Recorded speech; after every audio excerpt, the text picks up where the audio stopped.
اور اس طرح وہ حلب کے راستے سے ہوتے ہوئے، پھر حمص سے اور حما کے راستے سے ہوتے ہوئے جس شہر سے گزرتے تھے، بدبختوں نے وہاں استقبال کی تیاریاں کر رکھی تھی، شادیانے بجتے تھے، وہاں باجے بجتے تھے،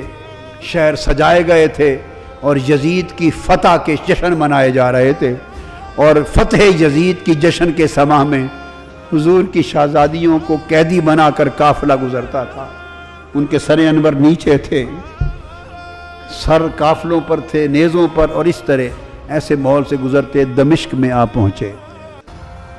دمشق میں پہنچے تو پورا سارا شہر دمشق یزید کی فتح کا حکم تھا تو جشن میں مصروف تھا، اور بہت سوں کو یہ پتہ نہیں تھا کہ یہ جو قیدی بن کے آئے ہیں یہ ہیں کون،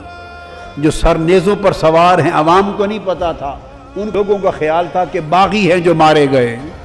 کسی کو خبر نہ تھی کہ باغی نہیں، ساری کائنات کے مالک ہیں، اس امت کو دین اور ایمان عطا کرنے والے ہیں،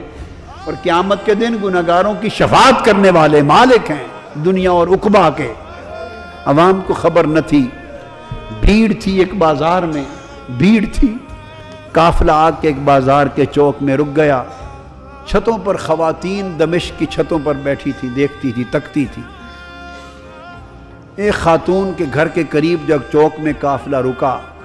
ساری خواتین چھتوں پر تک رہی تھی منظر، کسی کو خبر نہ تھی کہ کون ہے۔ ایک خاتون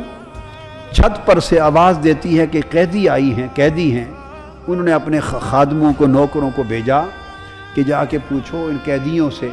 کہ کسی چیز کی ضرورت ہے۔ انہوں نے آ کے پوچھا ارد گرد سے، کسی نے کہا پانی پلا دیں، تو اس نے پانی بھیجا، پھر پانی کے ساتھ کھجوریں بھیجی، جو کچھ گھر میں میسر تھا، خدمت تواضع کرتی گئی، چادریں بھیج دیں، کپڑے صاحبان کے تان لیں، چادریں بھیج دی، پانی بھیج دیا، جس اس کے گھر میں جو کچھ میسر تھا بھیجتی گئی،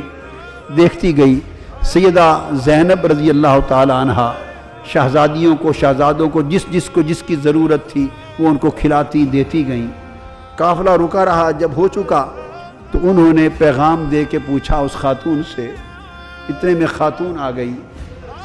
کہ آ جا خاتون، جس نے اتنا احسان کیا ہے، اس پورے دمشق میں ہمارے سوائے تماشا دیکھنے کے اور تو کوئی واقف نہ تھا، یہ تم خاتون کون ہو؟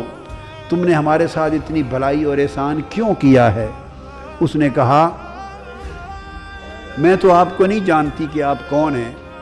میں نے ایک زمانہ مدینہ طیبہ میں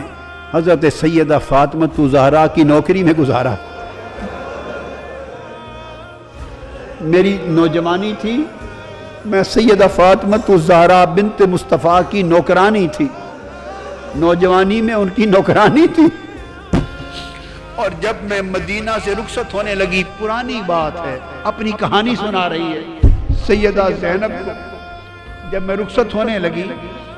تو میں نے آپ سے دعائیں لی تھی اور عرض کیا تھا سیدہ کائنات کے کوئی نصیحت کر دیں، تو مجھے سیدہ کائنات نے فرمایا تھا اچھا جا رہی ہو دمشق میں سلامت رہنا، ایک ہی نصیحت ہے، کبھی قیدی ملے تو ان سے بھلائی کر دینا۔ کہا بی بی مجھے تو کوئی پہچان نہیں ہے، میں تو نہیں جانتی آپ کون ہیں، اتنا ہی سنا ہے کہ کوئی باغی تھے وہ مار دیے گئے اور قیدی ہو کے آئے ہیں، میں نے تو بھلائی اس لیے کی ہے کہ مجھے میری سیدہ نے، سیدہ کائنات فاطمہ الزہرا نے نصیحت کی تھی، ایک ہی نصیحت کی تھی، کہا تھا سلامت رہنا، زندگی میں کبھی کوئی قیدی مل جائیں تو ان سے بھلائی کر دینا۔ میں تو آج سیدہ فاطمہ الزہرا کی اس وصیت پہ عمل کر رہی ہوں، میں نے دیکھا ہے قیدی ہیں تو میں نے تو قیدیوں سے نیکی کر دی ہے، بھلائی کر دی۔